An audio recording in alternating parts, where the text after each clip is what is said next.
everyone, and welcome to SMPIA's Producer Series. First, I'd like to start by thanking Creative Saskatchewan for their support of SMPIA and all of the work that we do. Creative Saskatchewan is, of course, the province's economic development agency for the creative industries, our film commission, and administers the province's grant program. Today, I have the great pleasure of introducing you to Mark Edwards. Based in Ottawa, Mark is one of Canada's leading entertainment lawyers, and he's here to talk about a very important and I think very timely subject, which is financing and co-production financing. Mark's going to give about a 50-minute presentation, I think, and then we'll open it up to questions. We've disabled the Q&A button for now, just so we can stay focused. So please save up your questions. And when we're ready, we'll open up the floor. And Mark, thank you for being here, and over to you. Thank you very much. Okay, so just one comment on the introduction, Robert, and that is I am in Ottawa, and I do live in Ottawa. I'm very proud to do so, but I am also a very proud alumnus of the Swift Current Comprehensive High School and a former member of the Saskatchewan Law Society. So I do have decades of Saskatchewan roots as well. So it's a real pleasure to be speaking with producers from Saskatchewan. So with that, let me start the presentation. And as I indicated to Robert as we were talking before, I'm going to do a little bit of an introduction to the world of Canadian film and television as it now stands, and then a little bit of an introduction to sources of funding, and then we'll get into co-production. So treaty co-productions, co-ventures, and interprovincial co-productions. So that's the agenda. Let me see if this, oh my goodness, it's not advancing. There we go. Okay, so let me start with the industry overview.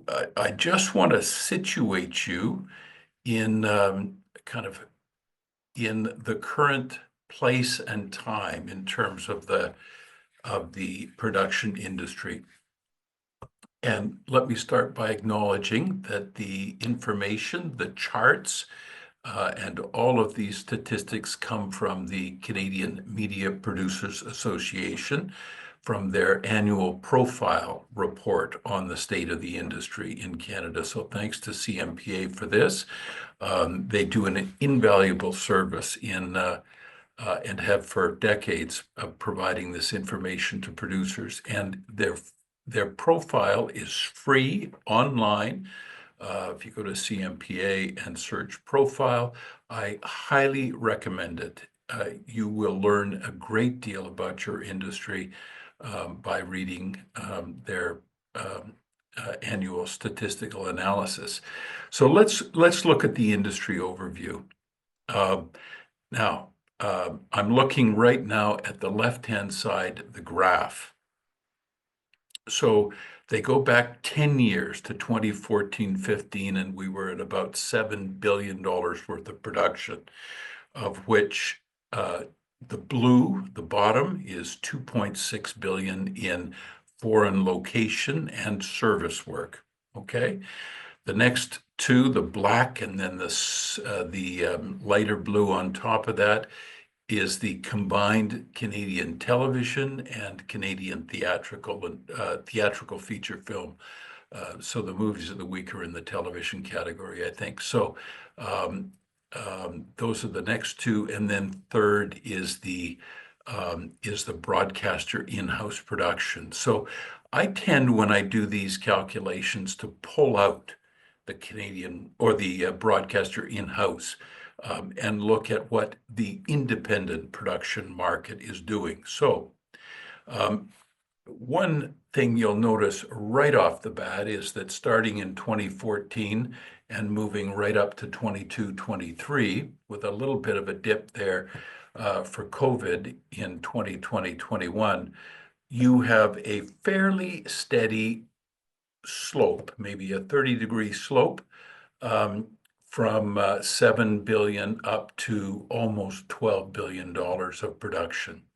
Similarly, you have a slope on the blue line, the blue bar. So you've got a significant increase in foreign location and service work. And then you've got a crash in 2023-24. You've got a significant reduction in foreign location and service work, but you've also got a decline, a significant decline, a $500 million decline in Canadian television production. So film stayed about the same at 440 million, broadcaster in-house about the same as well at 1.1 or 1.2 billion. But the bottom fell out of the location and service work. And that may well be associated with the strikes, but there's also been a significant pullback in production budgets of the major streaming services that has added to that, and as well, our own domestic broadcasters are pulling back between 2022-3 and the last year, 2023-24. So. Overall, an 18.5% decline between the 2 years, last year versus the year before. And so that's, I mean, which way is it going to go now? Is it going to bounce back? Was that a one-year wonder or collapse and it'll come roaring back or not? I'm not sure, but it certainly as producers, I'm sure you felt the tightening. Last year, 56% of our total production in Canada, excluding broadcaster in-house, was foreign location and service. 44% was Canadian content. The total foreign investment was $4.7 billion. And what drives that? So it's driven by government support, so tax credits, grants, funds, etc. The Certified Independent Production Funds, and the US dollar, Canadian dollar foreign exchange rate. And from a producer's perspective, and in terms of foreign investment, that's going the right way right now. I mean, for the rest of the economy, and if you want to buy asparagus from California, it's going the wrong way, but it's fallen from about 75 cents to the dollar in the early fall down to about 69 cents. So that's not great if you're purchasing US goods and services, but if you're selling Canadian goods and services into the US, that is a good thing. And so one of the two drivers, government supports, stable. The other of the drivers, the foreign exchange rate, is moving in our favor as an industry. Looked at slightly differently, what I want to point out here is just the significance of the foreign location and service work, and conversely, the fact that the Canadian content has not only not held its own, but despite decades of support, we're still at only about a third of our production. 34% last year was Canadian television, and then we had 5% of film. So, tough growing the domestic market. And as we saw on the previous slide, that 34% is 34% of a much smaller number last year. And so there was actually a decline in Canadian broadcast spending on production or production volume related to the Canadian television market. So how do we, and I guess co-productions are one of the ways that we that we try to address the fiscal tightening or the financial tightening in the industry. So let's move on to that. Um, uh, Basic understanding of production funding sources. So um, there's only two ways to get money to fund a production. One is through government, and the other is to exploit the asset value, the value of the film or television production. And although you might talk about deferrals or producer investments or third-party equity investments, et cetera, they're not truly a source of funding. Those are really a financing, either short-term or long-term, of the underlying asset value of the production. So on the government side of the ledger, we've got tax credits, federal and provincial, CanCon and service. We've got grants, loans, and equity investments. So CMF, the Certified Independent Production Funds, which are established by the CRTC, uh, uh, typically for in exchange for approving corporate restructuring. So we've got the Telefilm, Bell, Rocket, et cetera. And then the provincial agencies that are not funding through tax credits or in addition to their tax credit funding, like Creative Saskatchewan, the funds and the grants, et cetera. On the exploitation or asset value side, obviously, you've got licensing, rental, sale, even sponsorship, product placement, or sponsorship of the film or television series. Um, and as you obviously know, those rights are broken down by all kinds of factors, duration of a license, language, et cetera. But the big category is territory. So we've got the domestic territory, so the Canadian license, rental, sale, value of the property or of the film or television production.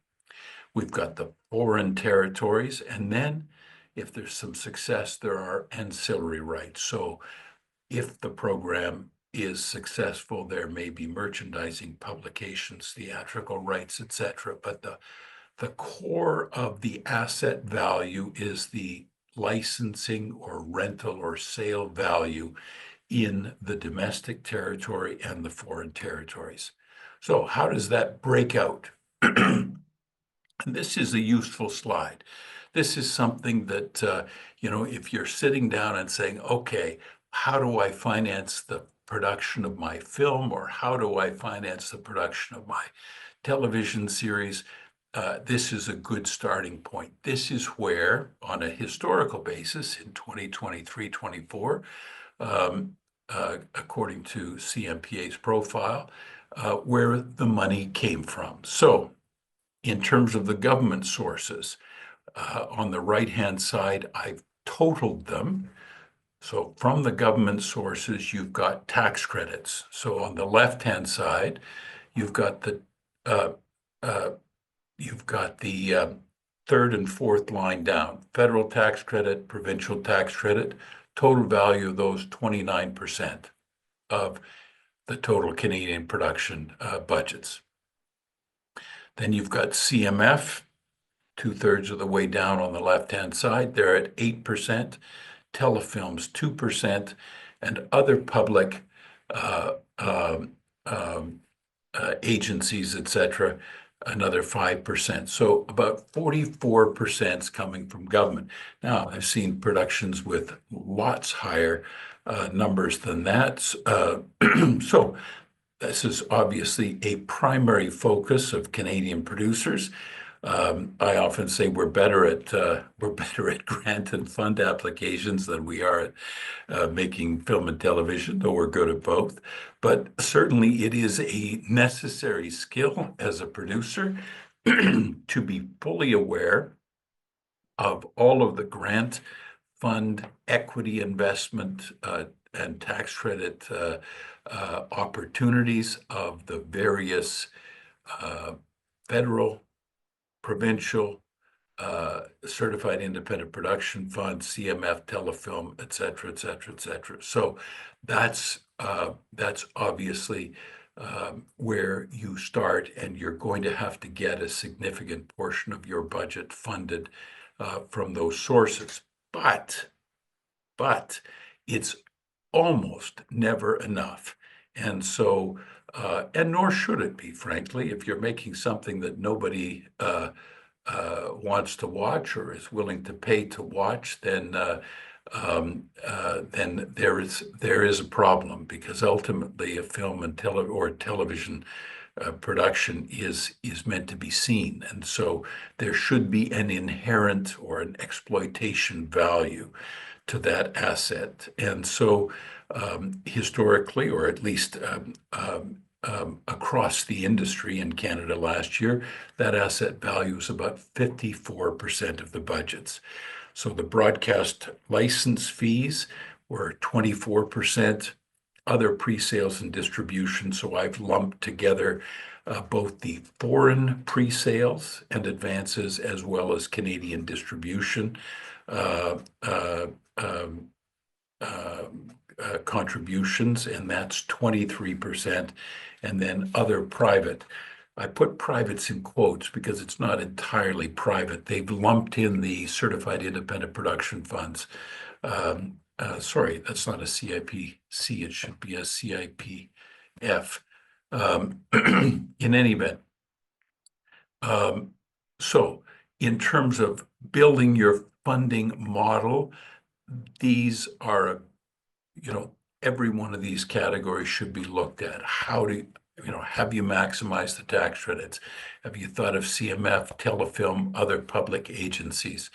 Have you got a domestic broadcaster license fee if it's a television production? Otherwise, what have you done in terms of your pre-sales and distribution in the domestic and foreign markets? And then there are a handful of other quote private sources of funding, and largely those are the CIPCs. So that's now. So those are production funding sources generally. Then the question is, how does that fit into the co-production scenario? So let's start off the top with the international treaty co-productions, because those are the kind of sexiest, I guess. I mean, when people want to talk about co-productions, they want to talk about international productions, co-productions, and then they want to talk about the treaty co-productions, because there, as we'll see a little bit later, there are some real advantages to international treaty co-productions. But first, let's a bit of a reality check. So again, looking at some data from the CMPA, and this actually isn't on this chart. I have been reviewing these for years, and so in a previous report, the volume of Canadian production, so the Canadian portion of a co-production, of an international co-production budget, the Canadian portion was hit a high of 313 million in 2013, 2014. So the year before this graph starts. So the bottom, just so I'm clear, the bottom line here in this graph on the left-hand side is the Canadian portion of the budget. The upper line, the dark blue, is the total, the gross or global budget of the production. So the Canadian portion peaked at $313 million. And in 2023-24, it was $158 million. And as you'll recall from one of the first graphs, we've had an increase year over year over year, with the exception of the last year and a bit of a dip at COVID. But the trend line is upward in terms of total production volume. And so that $158 million of Canadian production in international treaty co-productions is a smaller and smaller share of this larger budget or larger industry or production spend. So right now, that $158 million last year represents 1.65% of total Canadian budget. So although the international treaty co-productions are talked about a great deal and do have significant advantages, they are not common. They are a very, very small percentage of the total Canadian production industry. So that's not to discourage you. It's just to say that there's lots of opportunity here and few are taking advantage of it. And the question, I guess, will be why. And I'm hoping that we can talk about that a little bit in the question period. We can talk about what the impediments are to international treaty co-productions, because there are some, of course, and perhaps they explain the relatively small portion of Canadian production that is done under a treaty. There are obvious advantages, and we'll talk about these now. Access to cast and key creatives in another jurisdiction, strong partners, obviously, particularly for new producers or relatively new producers, partnering with strong partners can be a real advantage. You can find them domestically as well, interprovincially, but there are some great production companies out there that make strong partners. They bring strong properties, perhaps. They provide access to foreign sales that may not be available to you through relationships or through their own domestic incentives that encourage their broadcasters to purchase domestic product. There are also production supports, Eurimage, for example, in Europe, that provide the same kinds of or similar governmental supports to production. So accessing all of those things as well. Some of the soft benefits, for example, of a co-production, an international co-production, is just bringing a foreign sensibility, perhaps taking the property that you're developing, the film or series, television series, and giving it a more international flavor or perspective that enhances its chance of being successful not only in Canada but also on the world stage. So that is a soft benefit that I think is very real. In the same way that Europeans sometimes look to Canadian producers to provide access to and understanding of North American sensibilities, so we can leverage some of these international partners to give us insight into and to access international sensibilities. And the last point is, of course, Canadian content. We're producing Canadian content at a fraction of the full production cost. So this last point I want to explain a little bit further, and the next slide does that. So the basic principle of a co-production, a treaty co-production in particular, or an interprovincial co-production, and when I'm talking interprovincial, I don't mean just that the producers from another province, but that you've structured the co-production in such a way as to qualify it in Saskatchewan as a Saskatchewan production, and it's qualified in Manitoba, Alberta, BC, Ontario as an Ontario or Alberta, BC production, etc. So the point is that if it's structured properly, the interprovincial co-production and the international treaty co-productions enjoy what's called national treatment. So as if it had been made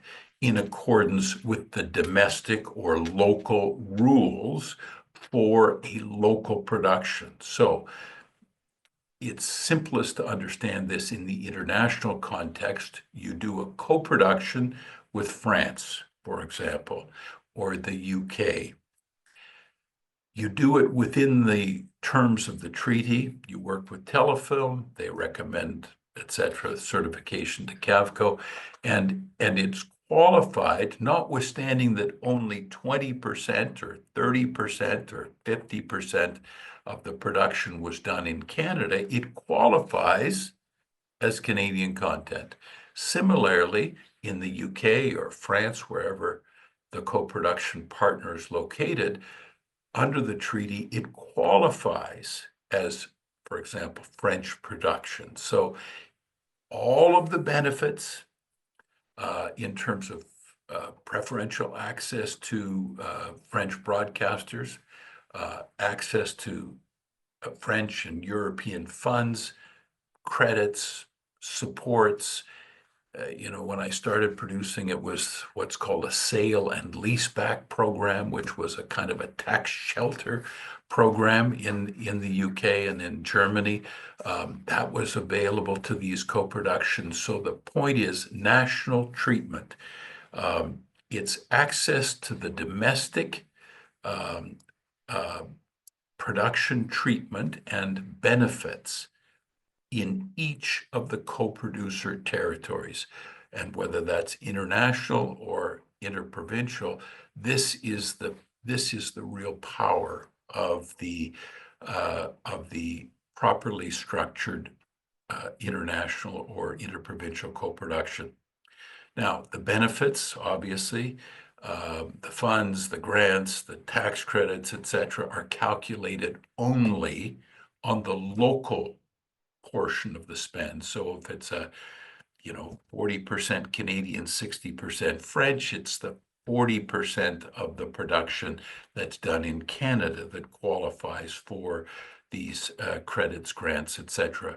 Um, so that's, I hope, self-evident. It's not on the entire value of the production, but only on the local portion.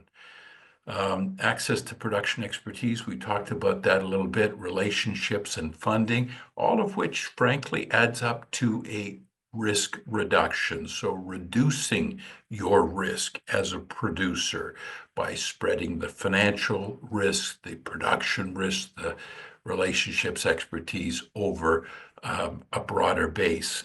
As I've said before, access to cast, key creative locations, access to domestic exhibitors, so broadcasters, theatrical, and some of these countries, as with Canada, have regulations that require their domestic broadcasters, for example, television, to prefer local or domestic product, which either makes it easier to sell, easier to license if it's a French production, for example, or and sometimes it's both, increases its value. So because there's a quota on Canadian content that each of the broadcasters must respect, set by the CRTC, it creates a market, a larger market for Canadian content productions, and it also increases the value of them. So in the same way that applies to Canadian productions in Canada, it applies also to the domestic co-producer in an international treaty co-production. Access sometimes to lower labor rates. I remember doing, I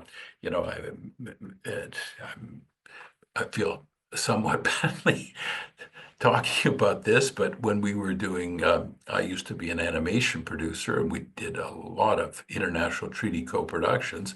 And in some cases, we were doing them with India, for example, or Vietnam, or the Philippines, because of the lower labor rates for in-betweening. So, um, uh, you know, still qualifying it as Canadian content, and but also qualifying it domestically in India, Vietnam, the Philippines, etc., and taking advantage of some of those lower labor rates on the high labor component of the animation process.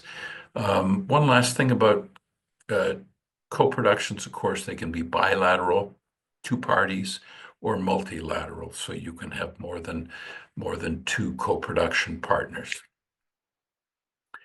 Basics, the absolute basic rule, although it's not always followed, but the starting point, I would say, the starting point in understanding a co-production is the co-production split. So the co-production split applies to five things. Funding, so the source of funding for the costs for the budget. The work, where is the work done? Uh, the key creative, so the allocation of key creative positions as between the co-production partners. The copyright or ownership of the ultimate product, the series or film, and then the share of the worldwide revenue, excluding the local territories. So I'll talk about each of those in turn. The thing that determines the co-production split is the share of funding that comes out of each of the co-producing territories. So if there's a key or keystone, right, the thing that determines the split is the source of funding. So if Canada, through tax credits, grants, a Canadian broadcast license, is putting up 60% of the total cost of the budget, the total budget, and the co-production partner, through its domestic sales, its domestic supports, maybe domestic investment, is putting up 40% of the money, that's your co-production split. And agencies like Telefilm, but also you as a co-producer, should be looking for a share of the other four variables that corresponds to the share of funding. If you're putting up 40% of the money, you expect to get 40% of the work. You expect to be able to hire, choose, designate 40% of the key creatives. You expect to own 40% of the copyright, and you keep the revenue from your domestic territory, so your Canadian revenue. The other co-production partner keeps their domestic revenue, let's say the French broadcaster revenue, but you split or share the rest of the world on that 40-60 basis. So if you keep that in mind, that's the basic principle of fairness, right? If Canada's putting up 40%, then the Canadian producer should have 40% of these other four variables.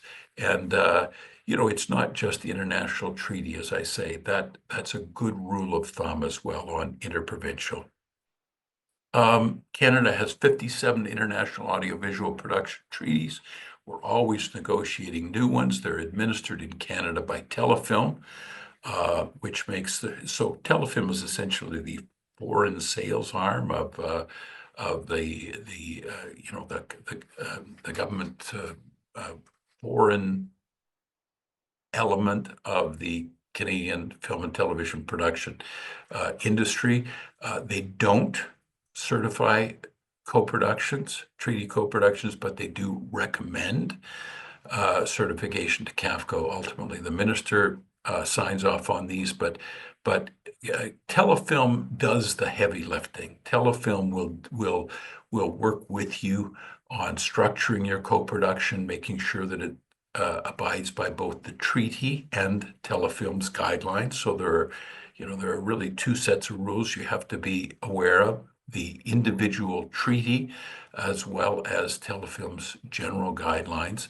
And so you work with Telefilm at the preliminary recommendation stage, that is, before you get started or in your early stages of production, just to make sure you're on side. And then if Telefilm will give you a green light on that, or, an approval, um, and a preliminary recommendation to CAVCO.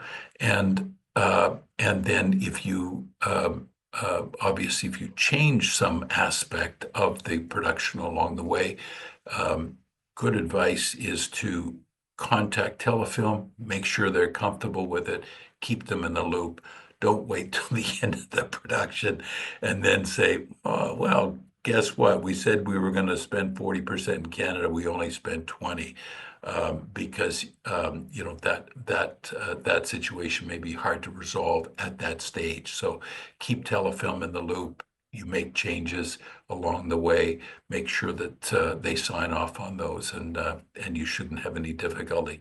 One of the things that's not on the slide that I should mention, this is a risk, is that you must make sure that your co-producer is in a jurisdiction with a functioning certifying authorities. And I have had somewhat negative experience with that.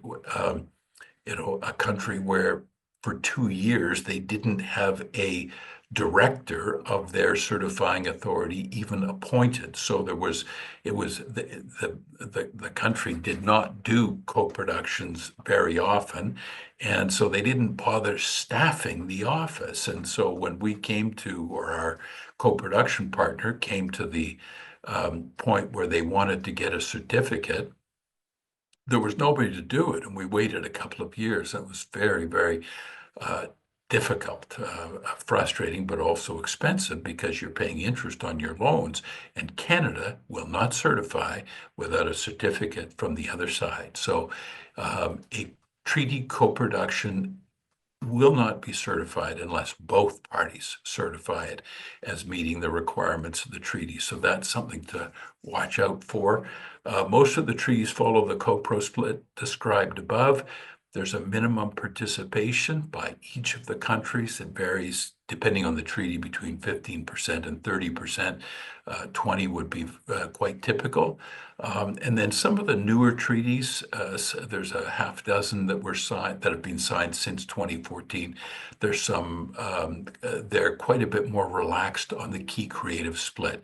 So the most common of those new treaties is New Zealand. So New Zealand is fairly popular these days for co-productions, because you only need to have one key creative from each of the co-production countries. So anyway, if you're interested in a treaty co-production, obviously the treaties are on the Telefilm site, as are the guidelines. So do some homework, and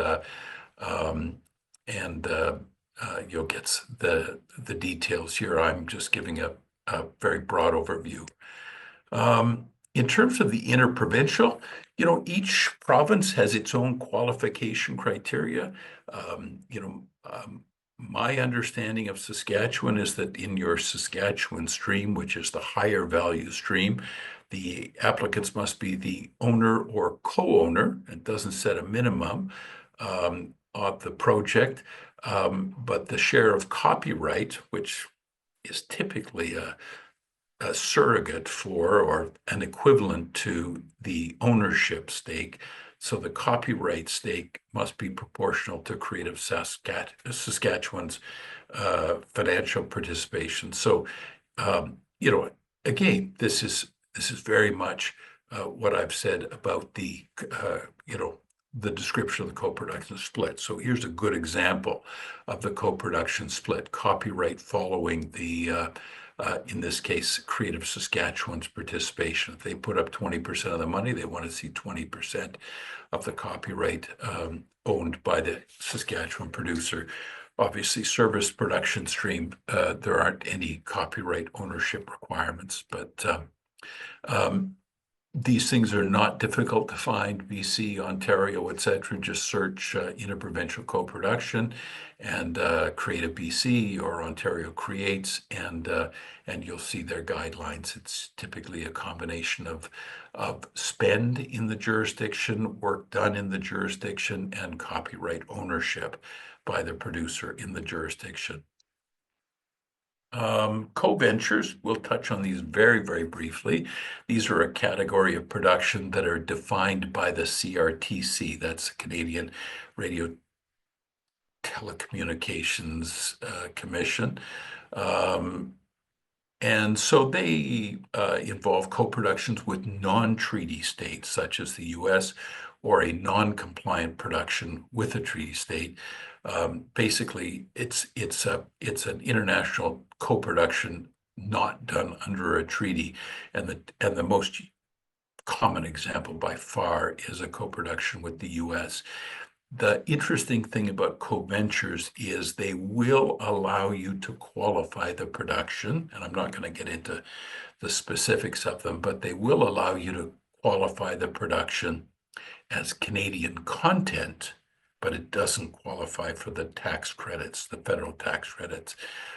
Obviously, your Saskatchewan rules that I've just referred in the previous slide will apply, and you may, in fact, be able to qualify it for the Saskatchewan stream if there's some ownership, a proportionate ownership by the Saskatchewan producer. So co-ventures, the key thing to remember is they qualify as Canadian content, but they don't qualify you for the federal Canadian content tax credit. And I've given you a link there to the CRTC descriptions of the requirements for a co-venture. Rest of the production or rest of the presentation is on the co-production agreement, and I go through a number of those slides.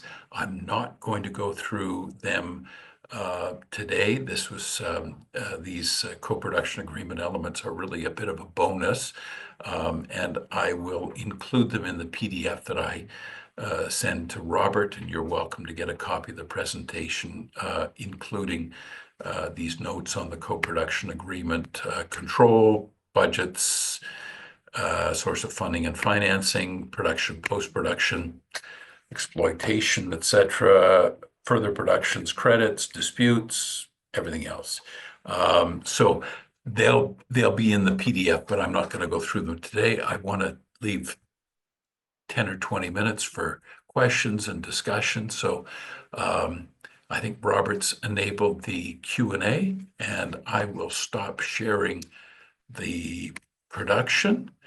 And as I say, I'll make the PDF available. Mark, thank you so much for this. This is fantastic.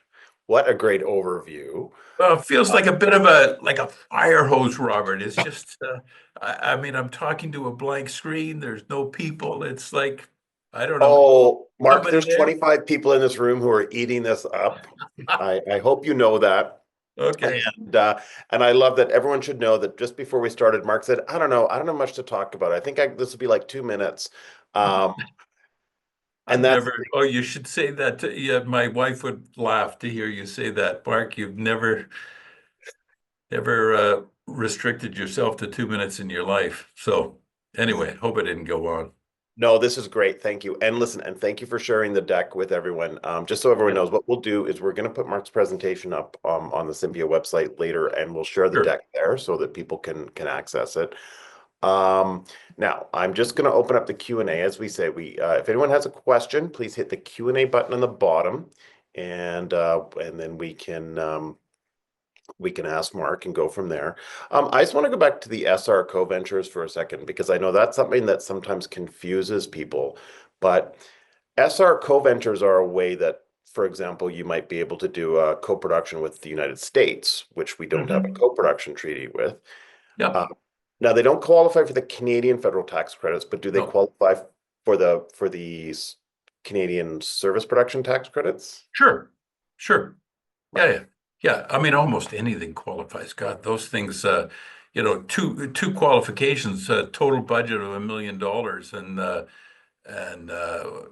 what's the other one? Anyway, I mean, they're really, almost anything qualifies for a service production. So, um, yeah, service production tax credit, but not the CanCon. The co-venture is there's actually one more that I didn't mention. It's called twinning, where basically you do one in Canada, I do one in the U.S., or vice versa, and we bundle them together and treat them as one. And again, these are structures created by the CRTC, not by Cavco or by finance, federal finance. They're not tax credits. They're targeted at issues with respect to Canadian content, and in particular the broadcasters and film theatrical operators or theater operators. So um, requirements for Canadian content. The broadcasters CanCon requirements under their rules. So it's really they're often talked about, but they're not as relevant um, from a production financing perspective as they are from a Canadian content perspective. Okay. Thank you, Mark. Yeah. First question. When you're co-producing in Canada, what is a fair way to calculate sources like Cavco or broadcaster license fees in calculating the split? Well, I mean, I guess, what you're trying to do is you're trying to determine. I mean, I would say as a matter of principle, as opposed to practice. In principle, you're looking at the unique contributions, the singular contributions of each producer. So I, as a Saskatchewan producer, put up whatever it is, 30% of the cost, or 30% of the cost is coming from my government. That's not accessible to you in Manitoba, right? It's just that's mine. That counts on my side of the ledger.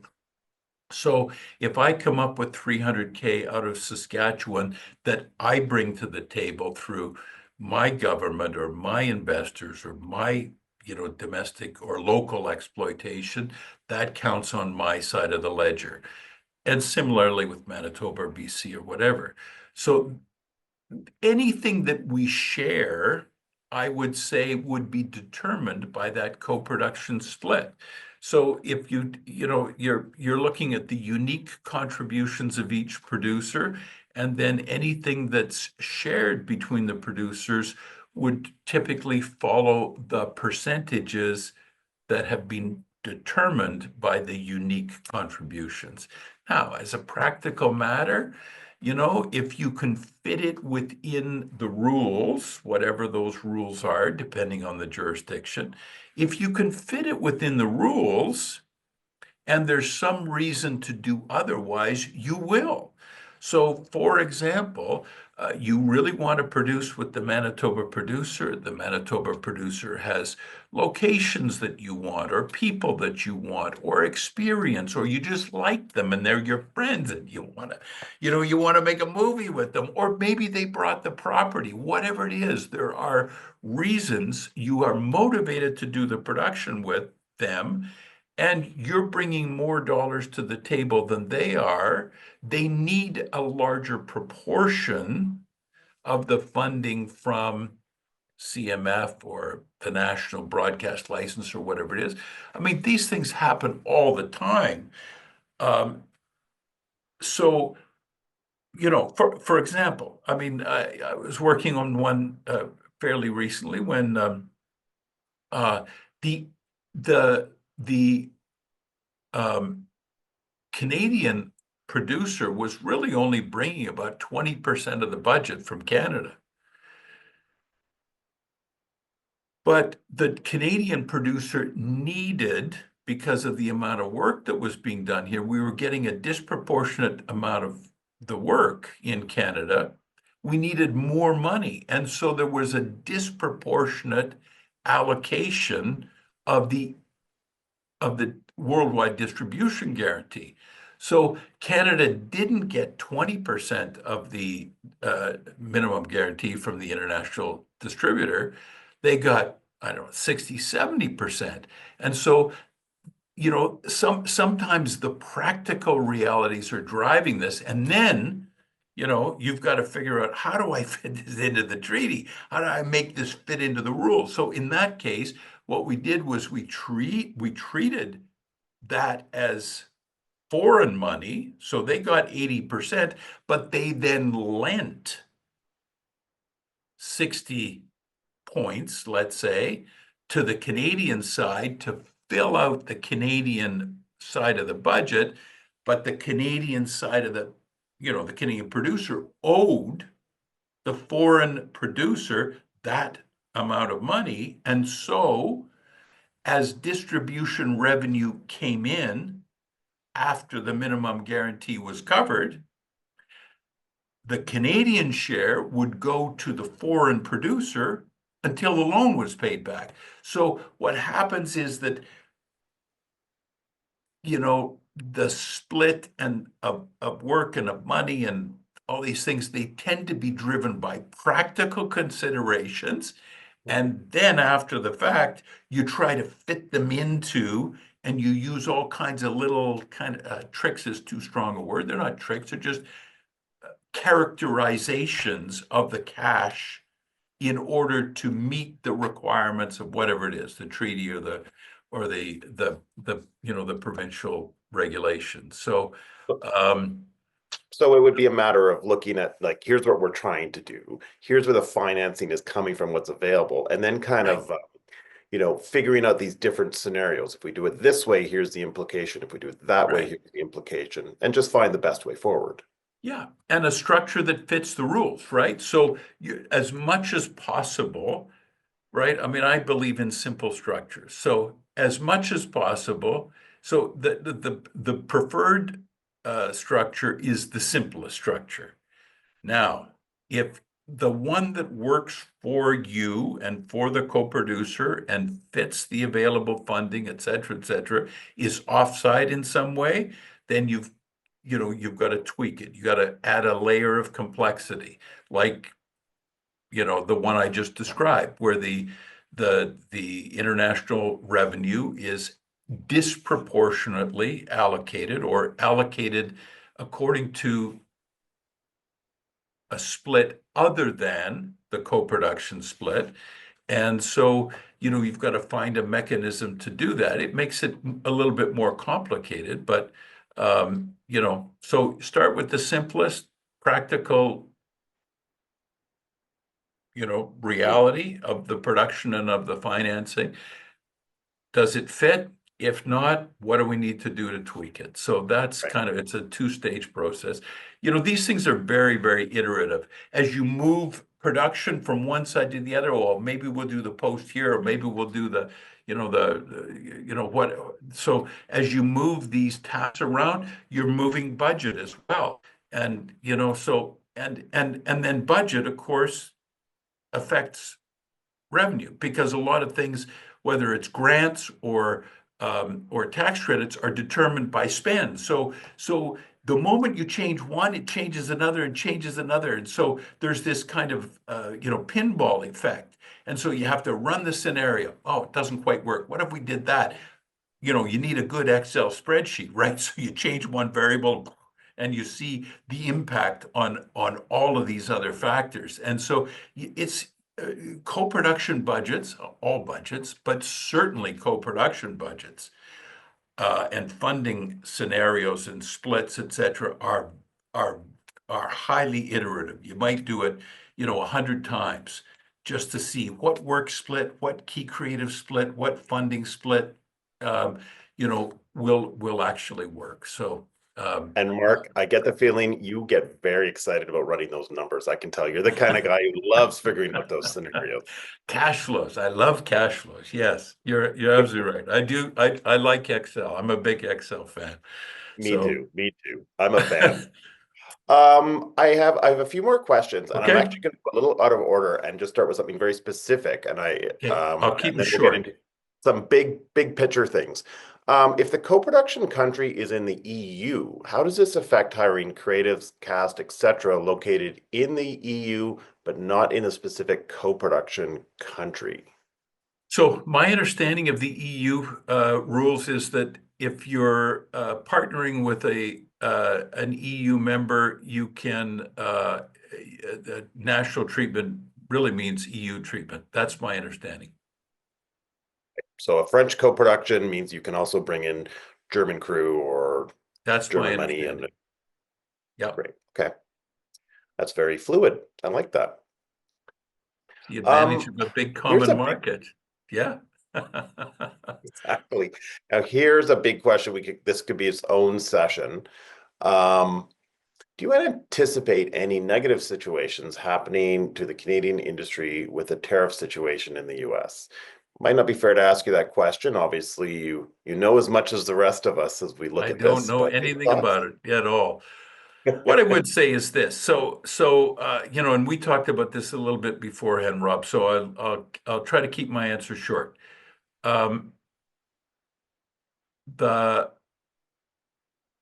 film and television is an export business. As we've seen, it's largely an export business, and the U.S. is our largest single customer. The U.S. has initiated tariffs, but they have also initiated a review of all kinds of non-tariff barriers to U.S. companies and goods and services, etc. That commission is supposed to report sometime in the next couple of months, and the U.S. has threatened additional sanctions for non uh, tariff um, supports or impediments to to U.S. competition or U.S. companies.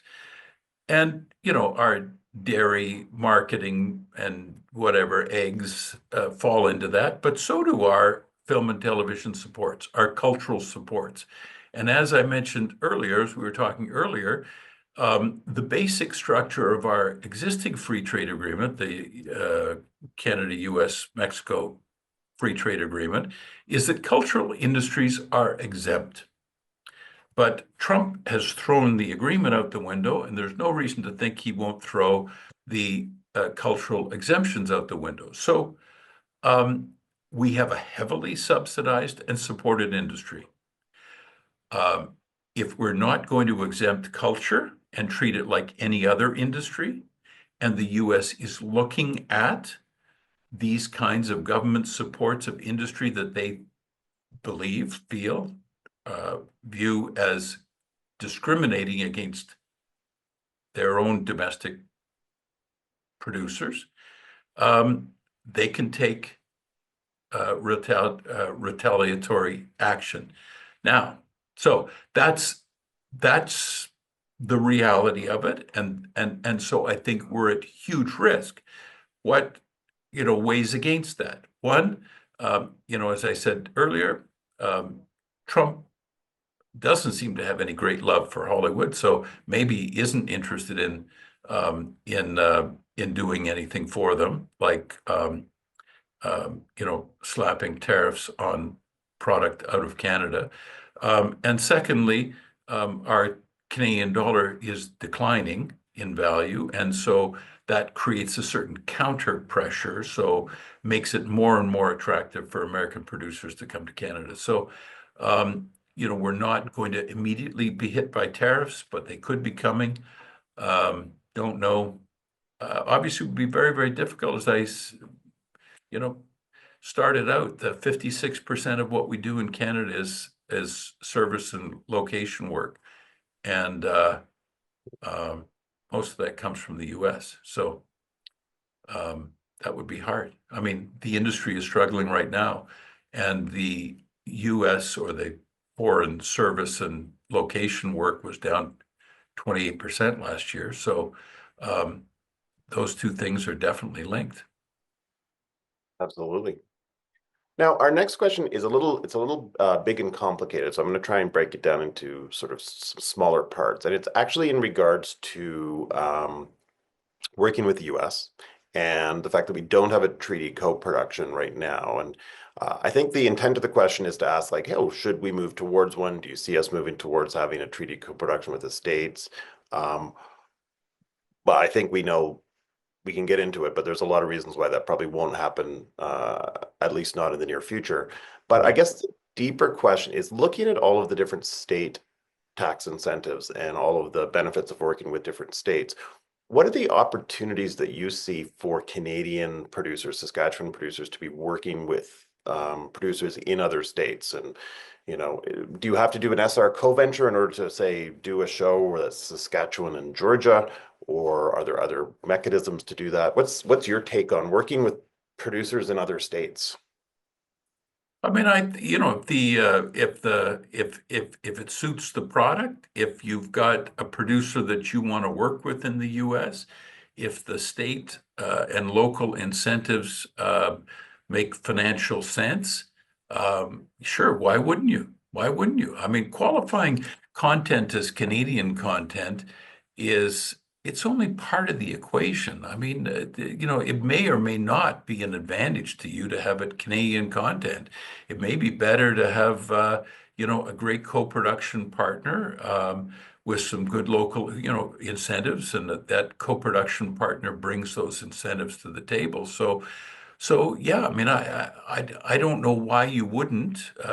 At the very least, you'll qualify for the U.S. or for the Canadian service production tax credit, which is typically a much smaller dollar value than the provincial credit, because of course the provincial credit or fund grant grinds the production costs, which reduces the federal credit, and it's calculated second. So the federal credit is almost always quite a bit smaller.